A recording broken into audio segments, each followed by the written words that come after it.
యెహోవా, నీవే స్తోత్రమునొందదగినవాడవు, నీ కట్టడలను నాకు బోధించుము. కీర్తనలు 119వ కీర్తన 12వ వచనము.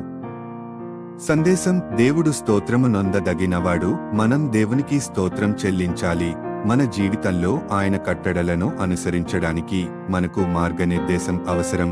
ఆ మార్గదర్శకత్వాన్ని మనకు అందించగలవాడు దేవుడు మాత్రమే.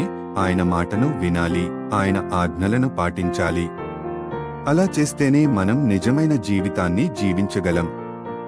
మనం ఆయనను నమ్మి ఆయన మాటను వినడానికి సిద్ధంగా ఉంటే ఆయన మనకు అవసరమైన జ్ఞానం, బోధను అందించి మన జీవితాన్ని సరైన మార్గంలో నడిపిస్తాడు. ప్రభువా, నీ కృపతో నాకు జ్ఞానం ప్రసాదించు. నీ మార్గాలను నాకు బోధించు. నీ చిత్తాన్ని నాకు తెలియజేయము. ప్రభువైన యేసుక్రీస్తు నామంలో ప్రార్థిస్తున్నాను తండ్రి. ఆమెన్.